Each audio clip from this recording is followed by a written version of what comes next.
How many of you are completely comfortable with calling yourselves a leader? See, I've asked that question all the way across the country, and everywhere I ask it, no matter where, there's always a huge portion of the audience that won't put up their hand. And I've come to realize that we have made leadership into something bigger than us. We made it into something beyond us. We made it about changing the world. And we've taken this title of leader and we treat it as if it's something that one day we're going to deserve. But to give it to ourselves right now means a level of arrogance or cockiness that we're not comfortable with.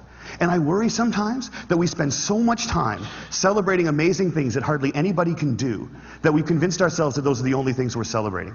And we start to devalue the things that we can do every day. And we start to take moments where we truly are a leader and we don't let ourselves take credit for it and we don't let ourselves feel good about it.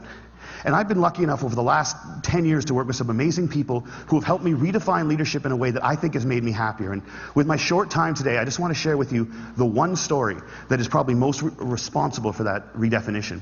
I went to a school in a little school called Mount Allison University in Sackville, New Brunswick. And on my last day there, a girl came up to me and she said, "I remember the first time that I met you." And then she told me a story that happened 4 years earlier. She said, "On my day before I started university, I was in the hotel room with my mom and my dad, and I was so scared and so convinced that I couldn't do this, that I wasn't ready for university, that I just burst into tears.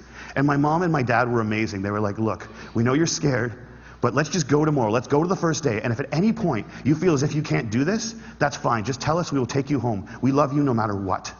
And she said, so I went the next day and I was standing in line getting ready for registration, and I looked around and I just knew I couldn't do it. I knew I wasn't ready. I knew I had to quit.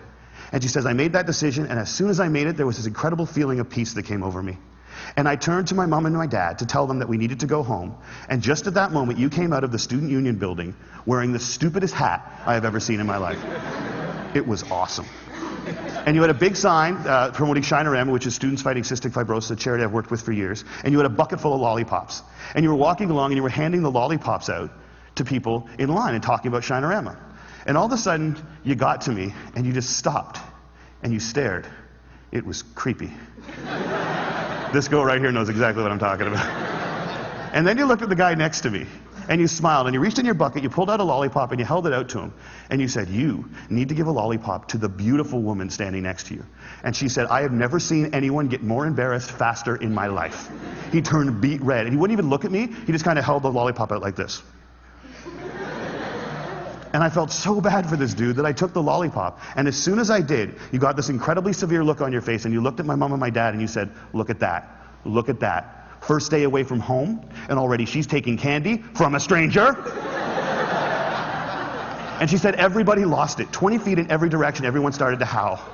And I know this is cheesy, and I don't know why I'm telling you this, but in that moment when everyone was laughing, I knew that I shouldn't quit. I knew that I was where I was supposed to be, and I knew that I was home. And I haven't spoken to you once in the 4 years since that day, but I heard that you were leaving. And I had to come up and tell you that you've been an incredibly important person in my life, and I'm going to miss you. Good luck. And she walks away, and I'm flattened. And she gets about 6 feet away, she turns around and smiles and goes, you should probably know this too. I'm still dating that guy 4 years later. A year and a half after I moved to Toronto, I got an invitation to their wedding. Here's the kicker. I don't remember that. I have no recollection of that moment, and I've searched my memory banks because that is funny, and I should remember doing it, and I don't remember it. And that was such an eye-opening, transformative moment for me to think that maybe the biggest impact I'd ever had on anyone's life, a moment that had a woman walk up to a stranger 4 years later and say, you've been an incredibly important person in my life, was a moment that I didn't even remember. How many of you guys have a lollipop moment, a moment where someone said something or did something that you feel fundamentally made your life better? All right. How many of you have told that person they did it? See, why not? We celebrate birthdays where all you have to do is not die for 365 days. And yet we let people who have made our lives better walk around without knowing it. And every single one of you has been the catalyst for a lollipop moment. You have made someone's life better by something that you said or that you did. And if you think you haven't, think about all the hands that didn't go back up when I asked that question. You're just one of the people who hasn't been told. But it is so scary to think of ourselves as that powerful. It can be frightening to think that we can matter that much to other people. Because as long as we make leadership something bigger than us, as long as we keep leadership something beyond us, as long as we make it about changing the world, we give ourselves an excuse not to expect it every day from ourselves and from each other. Marianne Williamson said, our greatest fear is not that we are inadequate. Our greatest fear is that we are powerful beyond measure. It is our light and not our darkness that frightens us. And my call to action today is that we need to get over that. We need to get over our fear of how extraordinarily powerful we can be in each other's lives. We need to get over it so we can move beyond it. And our little brothers and our little sisters, and one day our kids, or our kids right now, can watch us start to value the impact we can have on each other's lives more than money and power and titles and influence. We need to redefine leadership as being about lollipop moments. How many of them we create, how many of them we acknowledge, how many of them we pay forward, and how many of them we say thank you for. Because we've made leadership about changing the world, and there is no world. There's only 6 billion understandings of it. And if you change one person's understanding of it, one person's understanding of what they're capable of, one person's understanding of how much people care about them, one person's understanding of how powerful an agent for change they can be in this world, you change the whole thing. And if we can understand leadership like that, I think if we can redefine leadership like that, I think we can change everything.